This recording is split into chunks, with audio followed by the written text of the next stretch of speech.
Welcome to the FunkMMA Strength and Conditioning Podcast, hosted by Funk Roberts, former professional athlete, certified MMA conditioning coach, and master of metabolic training.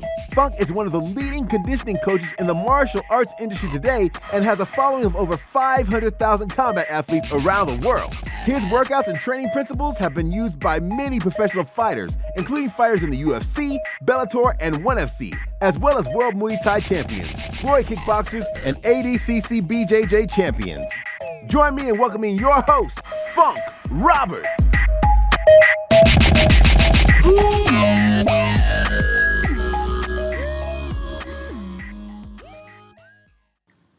Welcome to the FunkMMA Strength and Conditioning Podcast, episode number 2. I am your host, Funk Roberts, the Funkster. And welcome, guys. Today we're going to talk about weight training and if it's destroying your MMA training, if it's destroying your performance. Should you actually be weight training? That's a question we're going to answer today. And it's a very important question because this is going to set you up for a positive journey in your martial arts career, whether it's to fight or whether it's just training because you love the sport. But before we start, I want to talk about something that's not bothering me, but what I'm doing right now in my life. This will all make sense to you in the end. But right now I'm on 3 days out from a magazine cover photo shoot and video, but mostly photo shoot that I'm doing for a magazine. I'm going to be on the cover of a magazine, man. It's incredible. And so today is the last day of my decarb load, decarbing. Basically, I'm not having any carbs. So this is day 3 of just strictly protein and vegetables for like 5 to 6 meals a day, every 3 hours. I'm literally eating every 3 hours, small portions of protein and vegetables. I've been doing this as a 3rd day now. And then tomorrow I'll be introducing carbs, complex carbs, like, probably have 1 or 2 meals with yam or sweet potato. I think I bought yams, so it'll be yams.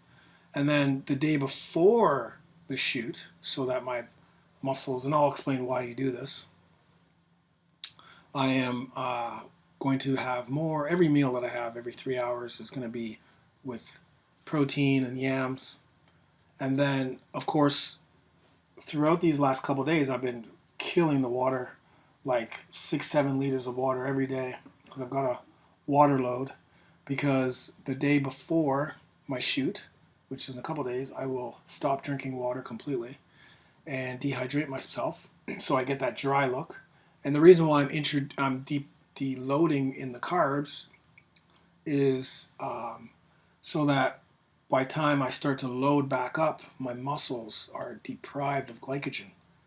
And when you throw in some carbs into your muscles, the glycogen stores and your muscles will soak it up, and you'll get that full look, that full muscular look. Plus, you're dehydrating yourself, so that's where you'll get that striated look as well, like that dry look. So it's kind of like we're manipulating our carbs and water and protein and, But because I'm doing a cover, I've got to look differently than I've got to not bulk up, but I've got to be a little bit more muscular. I'm not saying that I'm not muscular right now. I always try to keep myself extremely muscular, extremely lean. I'm usually about 185, try to stay ripped. Like I got this call like 5-6 days ago. So literally 6 days ago, like, I want you to be on the cover of this magazine. I'll send you this piece of equipment, sandbag, and I want you to do like an article, and then I want you to be on the cover. So I always say to myself, I want to be like, I want to be cover ready. Like literally if someone says exactly what happened, then if I did this for 7 days, I'd at least be able to get on the cover. I'm not ready to step on a stage, but I want to be like seriously ripped if I go through this 7-day photo shoot diet that I'm doing. Anyways, it sucks. Okay, it sucks. That's the one thing I'm going to tell you right now. Right now I'm on my 3rd day of protein and vegetables, and even though my metabolism is going crazy because I've been eating every 3 hours, so metabolism keeps going. my energy level is just done, man. Because you need carbs for energy. You need carbs for your brain. Like, I can't even believe I'm doing this podcast right now because I haven't eaten carbs in days. My energy level is low. But the other thing that happens is because, like I said, it's going to be a cover. I want to be a little bit more muscular. I've actually gone back into the gym the last couple of days and I've done traditional style weight training. And if you don't know what that is, that's like bodybuilding style training. You know, what you see in men's fitness and muscle and fitness and bicep curls and, you know, seated bicep curls and, you know, tricep extensions and push downs and pull downs and rows, like seated rows and dumbbell bench press and all of these things that I generally don't do. I mean, I do, listen, I will do like dumbbell bench press and stuff, and I'll put it into a metabolic circuit. I do more circuit training on mostly, whether it's with weights, with kettlebells, with dumbbells, with barbells, with, you know, sandbag or other pieces from TRX. And then I'll also do like bodyweight stuff, and then I'll do strength training. If I go on a strength day, then it's basically compound movements, powerful movements, so it'll be strength and power. But because of this shoot, I went back in the gym and I started doing fucking bis and tris and shoulders and it is brutal. I hate, you know what? I really hate training that way. And I don't like to use the word hate, but I do. It's boring. It's long. It's boring because you got to adhere to the because I'm doing something specific. Like, you know, I'm going in and because I need to really I really have to drain my muscles of glycogen, but do it strategically. I'm doing lots of sets, like 6 to 8 sets, high reps with moderate weight of whatever exercise I'm doing. So if it was like yesterday, I went and did seated bicep curls, which is freaking boring. Like I never thought the day would come where I'd be doing bicep curls again, but I did it, and it was so boring. But like you have to do like 12 reps and then follow that up with lying tricep extensions. So it was kind of like, man, I realized why I don't train like that anymore. And if I was a bodybuilder, then 100% you got to train that way. Or if I was going to step onto a stage and do like fitness modeling or whatever it is, doggone it, I got to train that way. But I'm not a bodybuilder, and I'm not going to go on stage. And I train martial arts, Muay Thai, and I try to be as athletic as I possibly can. And so I don't train that way. And, you know, it's so funny because when I go to the gym and I look at guys training, it's like everyone looks like a zombie. You know, first of all, most guys that go into the gym don't have a plan. They just go in and say, okay, I'm going to do bis and tris. And then they have no plan. Like, I don't see a piece of paper. They don't have a plan of what they're doing, how many sets, how many reps, you know, what the intensity is going to be, whether they're going to rest long or rest short, are they going to lift heavy or light, are they going to superset? Like, there's none of that going on in the gym. Not my gym, and not most gyms that you go into. It's just people will do a set of bicep curls, put the weight down, look around, go on their phone, and literally like 2-3 minutes later they do a next set. Like they're sitting around for 3 minutes because they lose track of time. There's no timer there either. So I always see it's like people are just kind of like walking around. There's no like intense look on their face. There's literally a blank stare, trying to figure out what they're gonna do next or looking at what other people are doing.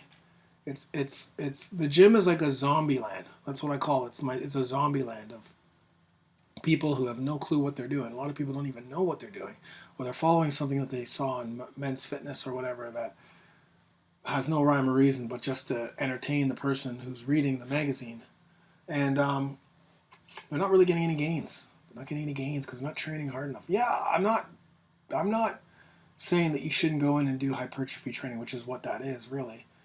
If you have a goal behind it, and if you really train hard and train, you know, smart and with intensity, then yeah, and whatever that goal is, you know, I know with younger guys, totally hypertrophy trainings, you know, when I was in my 20s, that's what I was doing. But as you get older, as just a regular person, I'm not even talking about an athlete, I'm just talking about the regular person coming in. As you get older, you need to start training a little bit different. You know, I would say you need to do strength training one day, maybe some metabolic training another day, you know, maybe some hypertrophy training on those lagging body parts or weaknesses, work on weaknesses, include your prehab and flexibility, mobility, that kind of thing. But like, I know young guys want to make sure that they, get that hypertrophy thing. So just make sure that you follow a good program, but don't just go to the gym willy-nilly and try to go, okay, I'm doing chest today. And then kind of try to like, okay, what's a good chest exercise? Oh, bench press is good. Okay, let me do bench press. Okay, how many sets should I be doing? Maybe 8 to 10. Okay, well, how many sets? Maybe 2, 3. How many reps? Yeah, okay. Oh, okay, what's next? Let me see. There's a freaking pec deck machine. Let me go use the pec deck machine. Like, oh my God. If you're using machines, unless you're injured and doing some recovery, get the F off of those machines, man. Anyways, the reason why I'm telling you this is because I actually had to do it. I don't like doing it. And in fact, after I finish this podcast, I have to go to the gym, but I'm going to do a different workout. At the end of this podcast, I'm going to give you the workout I'm going to do, because that's one of the things I want to start doing with these podcasts. I want to give you a workout that you can take with you and literally do right away. Like, that's the workout I'm doing today, and kind of like I'm going to leave you with a workout that you can go to the gym and do. But let's talk about weight training, and really it's a great segue to what I wanted to talk about today. Is weight training killing your gains as an athlete, as a martial arts athlete, MMA fighter, someone who's just training? Because again, these aren't just for people who are competing. This is for people who love and have a passion for martial arts and just competes. Like, I'm not in no rush, and I'm 48 years old, so I'm not going to be competing in Muay Thai anytime soon, but I love training. I love hitting pads. I love learning. I love training. So I will continue to do that. I go to Thailand every year. We're going to Thailand again in October, November. I'm running a seminar there, I'm doing a retreat there from October 29th to November 8th, 10-day retreat, but I'm also going to be training before I get to that retreat or start that retreat. So, I want to make sure that I can continue to train at a high level in Muay Thai. Like, when I go to those retreats, when I go to Thailand, I'm training twice a day at least, right? And I'm 48 years old, so I got to make sure that my joints, my muscles, my strength, my endurance, my cardio are all up to play, my explosiveness, my core strength, everything is bang on, so that when I get there, I'm not wasting my money and wasting my time. I'm learning. I want to learn as much as I can, so I don't want to be gassed in the middle of a pad session, and then you're just literally barely throwing up, your arms or your kicks or your punches because you're so tired and so gassed. So that kind of leads to, is weight training killing your gains? When I talk about weight training, I'm talking about the classic bodybuilding style training, just like I talked about. The classic split of bis and tris, chest and shoulders, back and legs, whatever the split is. Everyone's got a different way of training. So, but it's the 3 exercises, isolation exercises for a specific muscle part, so you can grow that muscle part. And remember, growth does not equal strength. Just because your muscles are big doesn't mean that they're strong. You got to train a little different for strength than you do for, the look, the physique, right? So now a lot of people still to this day, and again, I attain this to just lack of knowledge. Martial arts, MMA. I'm gonna just talk about MMA right now. MMA is a new sport, and every day there's new people starting an MMA class or MMA training, or maybe a specific martial arts. They may go to Muay Thai one day, then they may go to Jiu-Jitsu another day, and they may go to MMA another day, or wrestling another day, or something else. So they're kind of mixing their martial arts, and some people go to mixed martial arts training, where they're doing everything. Your stand-up and takedown and grappling are all mixed into the same training session.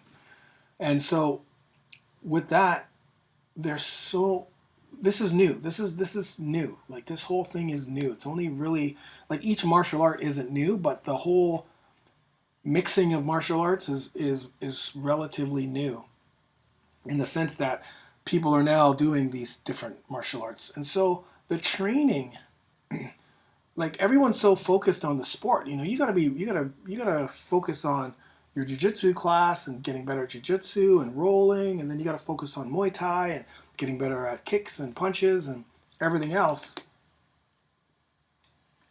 And a lot of people are just going back to what they know when it comes to weight training, because they don't have time to figure out what type of training they should be doing in order to improve their performance, in order to improve their strength, their cardio conditioning. So they'll go back to going to the gym because they know they have to go to the gym. Like, you guys know, I got to go to the gym anyway, because, I gotta get stronger. And some people equate size with strength, and that's not the key. 100%, that's not even close.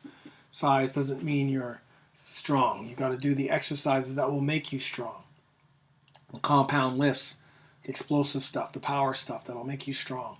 Not bicep curls to get bigger biceps and shoulder press and, back bent over row. Well, I mean, some bent over rows are good, but you know what I mean? Like 3 isolation exercises. Let's just go back to that. So the key here, so people go back to what they're used to, and that's not wrong. I'm not blaming you. It's not your fault. It's just, that's what you know, right? And that's what you're fed in the magazines. And, when you go to bodybuilding.com or some of those other sites, that's like, because it's more bodybuilding based. It's not MMA strength and conditioning based. There are some magazines out there that you'll get that, but they don't give you enough information to help you kind of figure out, okay, what should I actually be training? I get that question all the time. And, like, okay, so, and people are like, oh, okay, well, can I mix my weight training and strength and conditioning? And, well, we're going to get to that, because there is weight training in strength and conditioning for fighters. Okay, there is weight training. Weight training is part of the strength and conditioning. So when other people say weight training, I always have to ask them, what do you mean by weight training? And they'll tell me, oh, bis and tris, back and shoulders. And that's no good, because as a fighter, you have to have so many different attributes. You have to have explosiveness, strength, power, cardio conditioning, strength endurance, mobility, flexibility, core strength, agility, movement. You have to have so many different attributes in order to get better.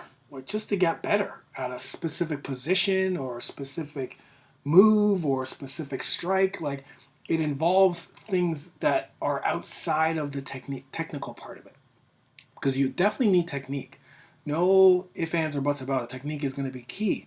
But you also need some specific physical attributes in order for you to implement and execute that technique to the best that you can. Like, for instance, if you have no balance, if you can't balance, your balance sucks, and someone's got a double leg on you, or you're trying to throw a kick and you have no, so if you have no balance and someone's taking a double leg takedown, you're trying to balance and defend it. Well, because you have no balance, you're easy to take down. Right? And that could also be, maybe you don't have strength in your legs. So that, again, if you don't have strength, then, you're going to get taken down in a single leg takedown, or or if you're trying to throw kicks, you're trying to throw powerful kicks.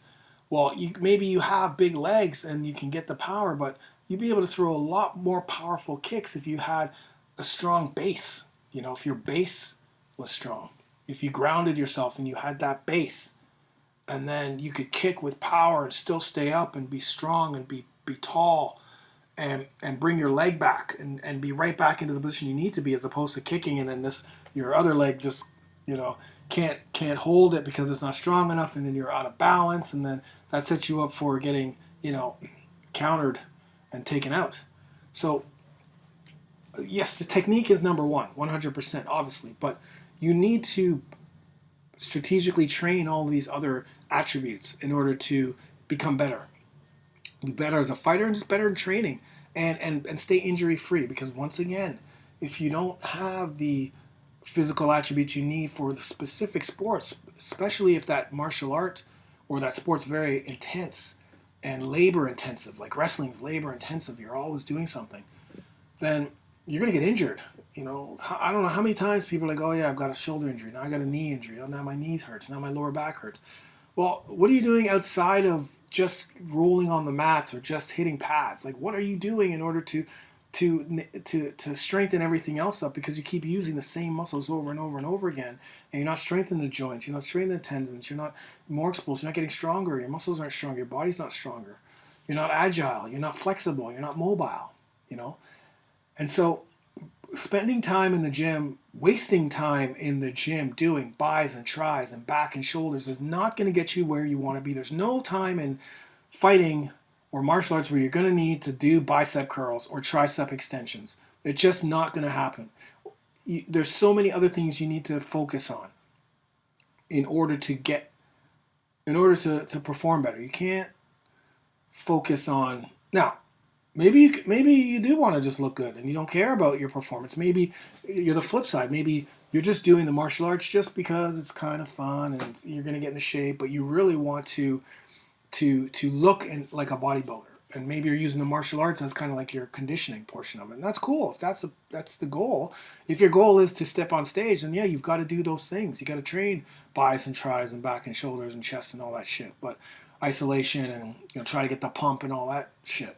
But if you're an athlete and if you're a fighter, then you need to train all these physical attributes I just talked about. And you need to do that strategically, and you need to do those in workouts that will allow you to still train all those other martial arts that you do, whether it's, some people go to Muay Thai class, and then some people go to BJJ, and then some people go to wrestling. And then some people have school, some people have work, some people have families. So some people have run businesses, some people go do 2 a days, 3 a days, on those martial arts. So you need to find the time to do those workouts, and you can't waste time doing other workouts that aren't going to help you or only going to hinder you, right? So is weight training killing your performance? If you're training like a bodybuilder, 100% it is. 100% it is. And the fact is, you probably don't even know any better. You probably don't realize you could get so much better or negate so many different injuries if you just implemented some strength and conditioning outside of your martial arts training. Don't have to be long. It doesn't have to be long. It could be 30 minutes. It could literally be 30 minutes 3-4 times a week or 3 times a week. But it's the consistency of it and working on your weaknesses that'll help.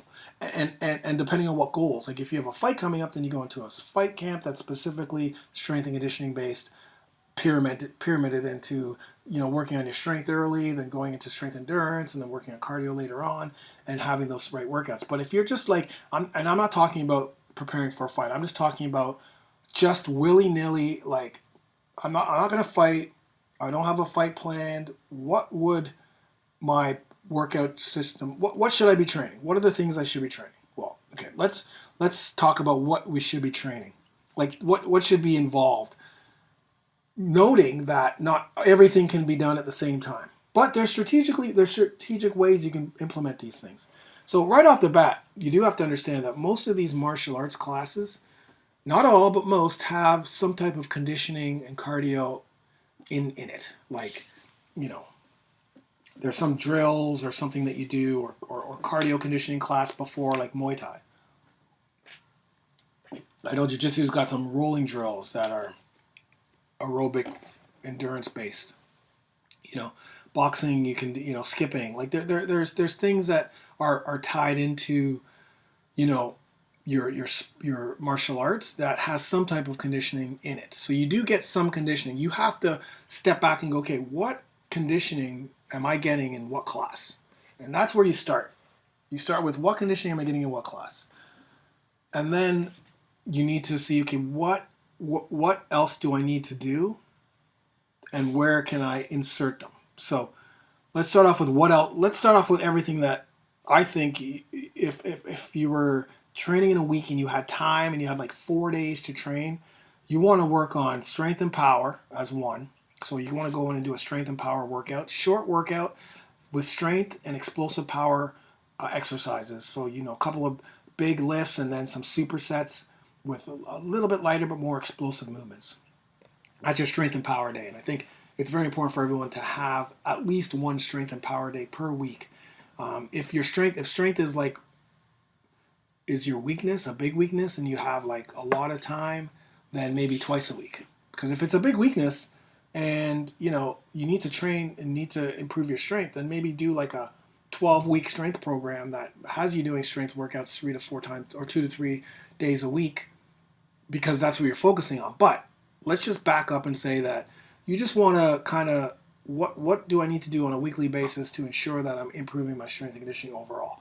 So one is strength and power for sure. You may want to write this down if you want to. It's up to you. You can write it down. I think it's good information. I think it's going to help you guys uncover. It's going to give you an aha moment right now. It's going to help you uncover things. Start your journey. I always like starting journeys. Anyway, strength and power. Second is some type of a bodyweight circuit. So high intensity bodyweight circuit. I really think bodyweight training is really key for martial arts, because it's a sport where we're using our body. So we need to be able to control our body, to move our body, explosive. Again, building tendons and joints and all the smaller muscles. Stabilizing muscles, and that's really, you can do that with body weight. You can do it with a lot of stuff, but you can do that a lot with body weight. And you don't need any fancy equipment, and you don't need to go to the gym to do that. Then I would add a strength and conditioning metabolic workout, which will work on strength endurance. So now that you've got strength and you've got body weight stuff, now you want to have that anytime strength, so that like if you are to compete, or you're rolling, or you're on the mat grappling, or whatever it is, that later on in the rounds, or later on in your grappling, or when you start to fatigue, you still want to be able to get to that strength. You still want to be able to get to that strength and not have your body and your muscles fatigue. So you want to do like strength and muscle endurance based workouts that are, I call them metabolic again, but metabolic with resistance. So with dumbbells, with kettlebells, with sandbags or TRX or whatever it is. But this is where the weight training comes in. The strength and power workouts obviously are weight training workouts. Compound lifts, deadlifts, squats, and supersets that are more explosive and powerful. Body weight is body weight only, and then third would be strength and conditioning, but like strength endurance and muscular endurance, getting that anytime strength. And then I always want to include sprint training. I'm a massive proponent of sprint training. All fighters should be doing sprint training in all, well, maybe not jiu-jitsu. Maybe jiu-jitsu, because it's more of an aerobic-based martial art. You want to roll a lot and maybe do some long runs, but sprints are going to hurt. Sprints are the anaerobic system. And so I love sprint training because it's short. It builds your anaerobic system, builds that lactic acid threshold, and it helps you to be more explosive, faster, and helps you to keep the muscle without burning. So you'll burn fat, but you'll be able to hold on to that lean muscle. If you look at sprinters, for instance, you've seen that meme with the sprinter and the long distance runner, and the sprinter's ripped and jacked, and the long distance runner is this older looking, skinny, frail looking guy, but could probably run 9 marathons. You're not the marathon runner. You're the sprinter. You're the sprinter, and you need to feed. You need to be explosive and powerful, and so sprint training once a week at least is key for me. Core training, ab and core, but mostly core, is another one you need to get in. I mean, core. Everything starts with the core. You've heard that a million times, but when your core is weak, you start to leak. There's a leak in your body. A leak in your body when you don't have a strong core, and that will show in your power, your punching power, your kicking power. It'll show in your cardio. It'll show in your clinch work. It'll show in your grappling. It'll show with injuries. If you're getting back injuries and knee injuries, you need to improve that core, and that needs to be done on a weekly basis, multiple times. The other thing that I would include is prehab stuff. This should be integrated into everything you do. Mobility, flexibility, stretching, movement, warm-ups, dynamic warm-ups, that sort of training needs to be pre-workout and post-workout, but not too long. You don't want to spend, I see a lot of times at the gym, or some people are like, okay, I'm going to do this prehab stuff, and they're like spending a half hour doing prehab shit, or, like they're foam rolling for like 40 minutes. Like, dude, your focus is not the prehab. The prehab is just you work a little bit, you warm up 5-10 minutes max on some movement stuff or mobility stuff or whatever it is, and then you get to the meat and potatoes of your workout. And then afterwards you finish with a stretch, maybe some other, foam rolling, what have you. But you don't make the prehab the bulk of your workout. Like that's not what it's there for. The consistency will help get you to where you want to be, but focusing too much on that is not going to get you where you want.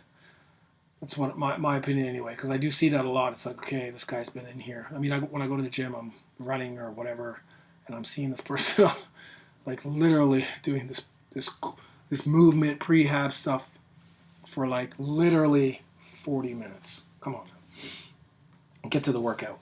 And then the last thing is kind of like specialty stuff, like agility work, or like, you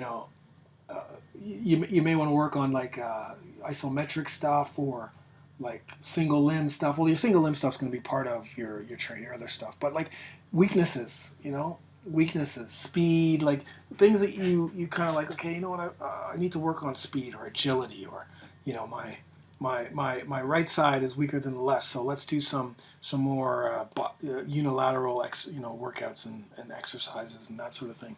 My balance kind of sucks, so let's kind of do more balance stuff. So that's what you need to incorporate. I would say, like, you could incorporate that in a week.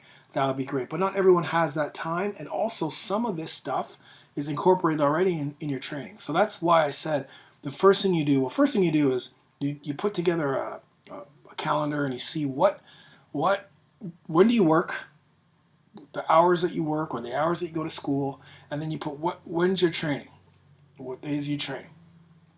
And then what you do is you figure out in that training session, what conditioning do we do, right? So do we have, in Muay Thai, sometimes there's a 45-minute class prior to training that's all, conditioning, like, calisthenics type thing. Okay, well, that's your body weight. That's pretty good body weight stuff. That's cardio conditioning. You're good.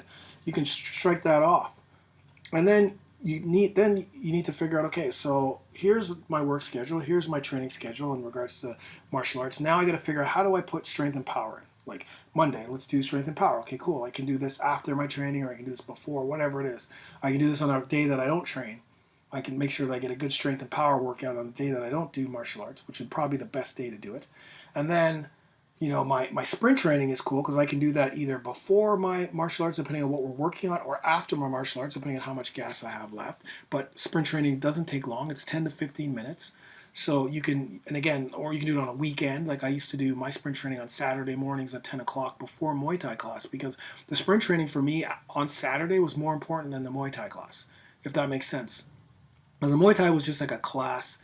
I didn't do any like one-on-one thing. It was just like a Muay Thai class where you just work on one specific combination, and then you just drill a bit, and then you do some sparring. But for me, the sprint training, because I was going to Thailand, the sprint training was more important. So you'll know what's important. Like, you'll see, okay, this is a lighter workout day. Like, this is a lighter session. So maybe I will incorporate sprints before, or maybe this is a session that I still have gas in the tank. So I still have gas in the tank. So now I can do my sprint training after. So that's cool. And then your strength and conditioning, like that strength endurance, muscle endurance workout, you can do that on an empty day too, right? And then your core training you do after every session. So after every like MMA or Muay Thai or whatever session, you spend 10 minutes and work on a specific core attribute. So like you may do rotation and anti-rotation, maybe like 4 exercises. Then you may do like anti-extension, anti-flexion exercises another day. Then another day you may do like stability work and hip flexion. And on the final day you may do like anti-lateral flexion. So like, like side planks and farmer's walks and that sort of thing. So you just like add that 10 minutes into after your workout sessions or after your training sessions. You just do like 4 days a week.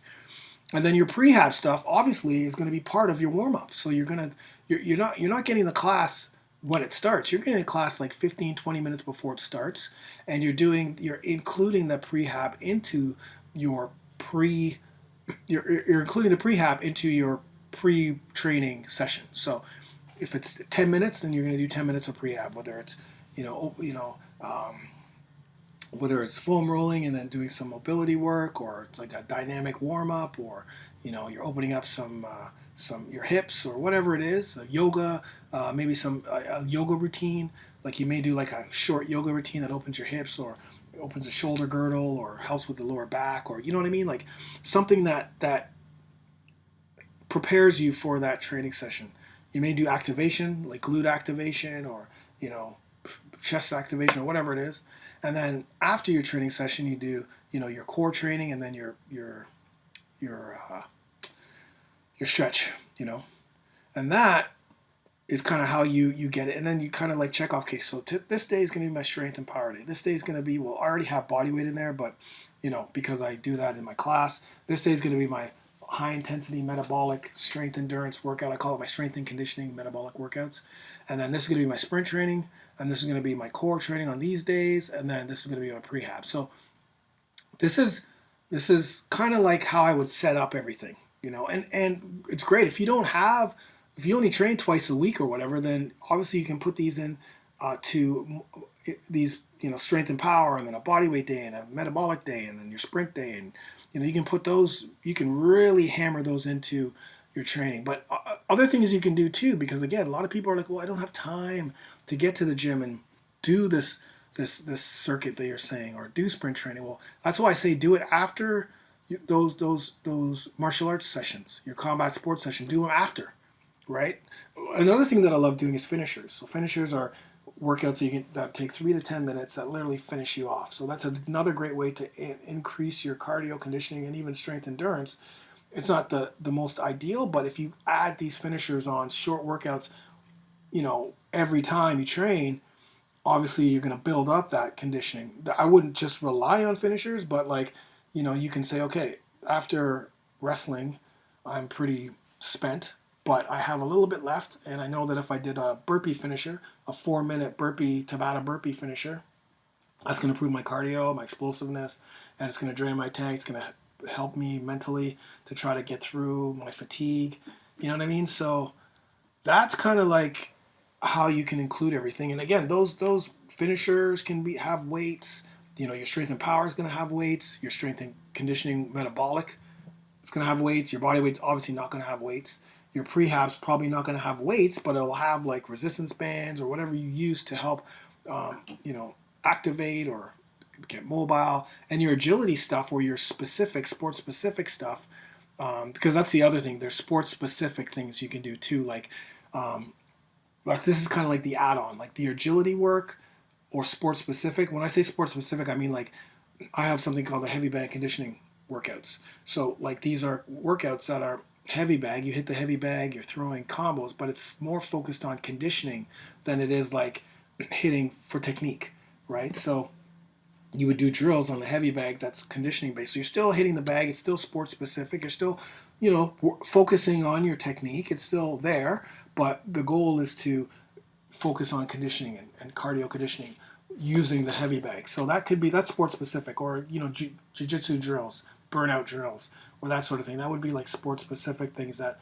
include your sport and movements, kind of like set principle, kind of like the movements of your sport, or you're doing your sport, but the focus is conditioning based, right? And that can be, you see a lot of that stuff done, like I said, Muay Thai or jiu-jitsu or whatever it is. So that's kind of like why you need to focus more on strength and conditioning as a whole. Your strength and power, your body weight, your strength and conditioning circuit, high intensity circuit, your sprint training, your core training, your prehab, your agility, or sports specific stuff, or specialty stuff, because there's so many different attributes you need to focus on. You can't, like, all of these things I'm talking about, we'll hit those attributes. We'll hit the explosiveness, we'll hit the power, we'll hit the strength, we'll hit the endurance, we'll hit the cardio, we'll hit the core strength, we'll hit the mobility, flexibility, movement, agility, like all of these things that I'm talking about, that's what they are put into place to help you so that you can accelerate your results, accelerate your performance, get better, learn faster, learn more, become a better fighter, become a better person, step outside your comfort zone, and it all sounds tiring when you think about it, but when you have a plan in place, when you put down a program and you have the plan and you map it out, it's easy because it's just like if you have class, well, you have to put it on your schedule because you know you have class. Well, just schedule this in like it's another class or it's another thing you do. Okay, I've got prehab 10 minutes before class and I got this, and then I've got my stretching after, and on this day I've got sprint training, then I got my Muay Thai, on this day I've got my strength and power only, on this day I've got, you know what I mean? And that becomes a habit. You've got a plan, man. You got a plan. You got a plan to be successful. You can't just willy-nilly it. You can't just whatever. You gotta put a plan together every single day. You gotta put a plan together. You gotta sit down beginning of the week on a Sunday, and plan out your week, plan out your workouts. Know exactly what workouts you're doing. Like, don't just throw it out there, I'm going to do something bodyweight. Know exactly the workouts. You don't want to be that guy who goes to the gym doing bis and tris and walking around like a zombie, not knowing what machine or what weight or whatever the F he needs to do. You want to be the person who's like, okay, I'm coming in. I know what I'm doing today. I know my prehab stuff that I always do. While these guys are talking and this person's on the phone, I'm getting work done. That's who you want to be. You want to be getting work done every time you go in. Don't worry about what other people are doing. If they don't want to be with you, then you don't need them at that point. You obviously need them to train with, but you don't need them at that point. You don't need to worry about Carl's not doing this and Jimmy's not doing this and Brenda's not doing it. Who cares about Brenda, Carl, and Jimmy? Only care about yourself. You're the one that needs to get better. You're the one that has a passion for the sport and doesn't want to be injured. So you're the one that has to do these extra things that are going to keep you and prolong your life. Because I'm 48 years old. I'm 48 years old, and if I didn't start doing all of this stuff 8 years ago, then there's no way I'd still be able to go to Thailand and hit pads twice a day, plus doing a strength and conditioning workout.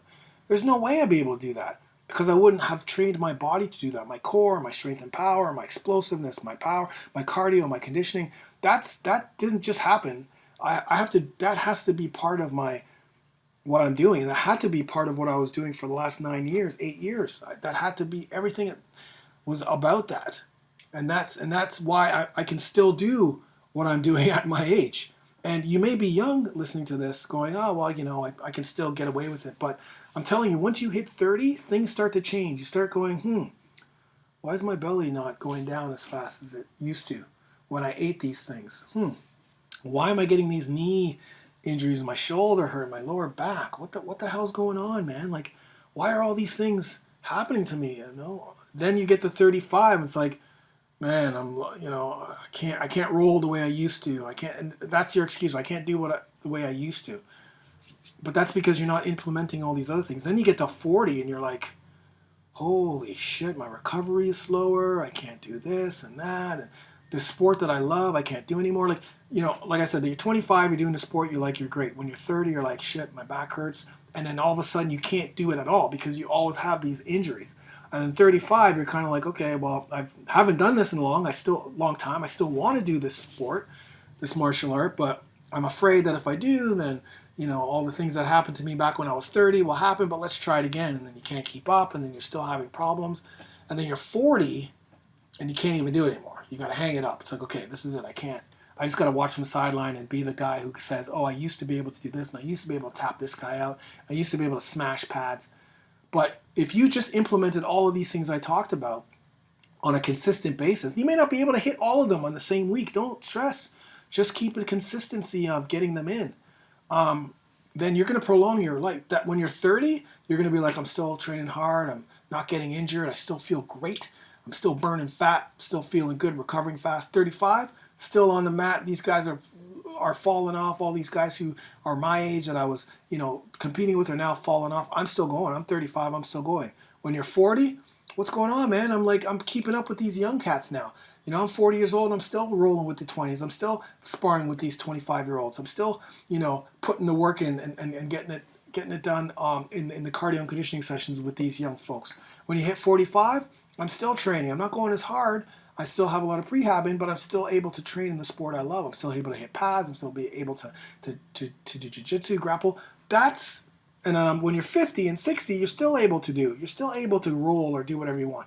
That's the journey that you're on with this sport. It's not about thinking about now. It's about thinking about later on. How long is this journey going to be? Do I want to continue do I want to coach? Do I want to be a great coach and teach by example? Do I want to continue to do this as something that I love to do? Like, all of that doesn't just happen by just continuing to do the sport, because your muscles and everything else will start to overcompensate for the only thing that you're doing.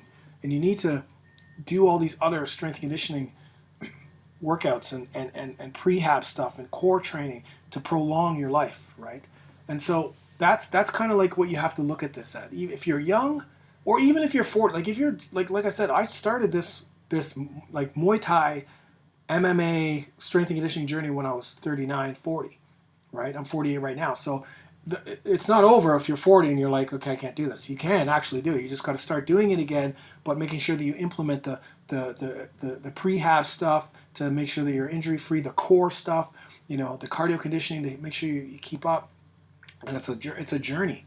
But the more consistent you are with it, the better you're going to be at it. 100% the better you're going to be at it. So, no matter what age you are, you can start again. It's just now we're going to start training smarter. Now we're going to start implementing these things that we never thought about before. That's going to prolong our life. And we're going to continue to train and watch our kids train and train with our kids and, maybe compete. I fought Muay Thai fight in Thailand at the age of 41. Pro Muay Thai fight in Thailand. I trained for 8 months for it, but I fought, and I was like, okay, I did this. I can do this, and it was all about nutrition and cardio conditioning and technique work, training for the sport. So I hope you understand that. Is weight training killing your MMA performance, your martial arts performance? The answer is, if you're doing bodybuilding style, 100% it's killing it. It's killing it. It's going to bring it to a halt very soon. You need to switch that up and train strength and conditioning. And when I say this too, I want you to know that the number one thing you should be working on is your sport, 100%. If you're just new and you're just starting the sport, don't worry about all the strength and conditioning stuff. Worry about